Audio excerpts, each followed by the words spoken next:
Swerte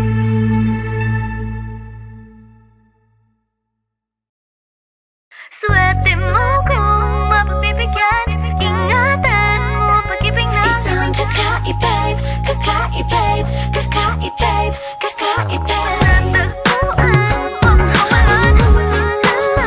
Kakahanap na Isang kakaibig, kakaibig, kakaibig, kakaibig. Simple walang ate, prende lang siya lagi. Pagkakasundo ng puso't utak nyo ay grabe. Kayang sumabay sa trip ng inyong tropa. Siya payat ang makatalo sa'yo sa Dota. Di ka pahihirapan pa akyatin na ligaw. Kahit ang kaya mong ipakain na nga isa. Huwag kang magkakamali na pag-isipan siya ng chick. Wala lang talagang kaso sa kanya kung mag-G. Marunong maglaba kahit wala sa itsura. Di na niya rin kailangan papamustura. At kahit na kanino mo dali nagpakilala na GGV ang lahat sa galing niya makisama. Di na nakala, di na mumulis ng cellphone yan. Pero magloko ka lang, lagot at mapipektasan. Oo, magaling siya makipagbiruan. Pero ang puso mo'y hinding-hindi paglalaroan. Swerte mo kung mapagbibigyan. Ingatan mo ang pag-ibig na isang kakaibig, kakaibig, kakaibig, kakaibig. Panatagpuan mo pagkawalan.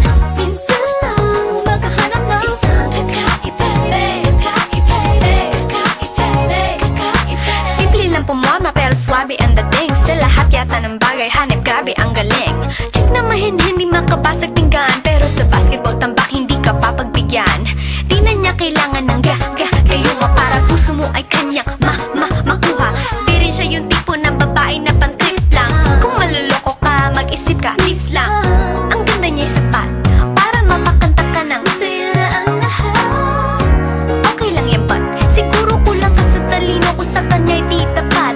Inakala mo na madali siyang palitan na papatunay ito na kailangan ng tabasan mga sungay mo. Kundi hindi siya nararapat sa buhay mo. Swerte mo kung mapagbibigyan. Ingatan mo ang pag-ibig na isang kakaibig, kakaibig, kakaibig. Panatagpuan mo pagkawalan. Minsan lang makahanap ng isang kakaibig, kakaibig, kakaibig, kakaibig. Di mo siya maririnig humingi ng tawad. Mararamdaman mo na lang at magugulat at gagaan ng loob kaya siya ay walang katulad. Di siya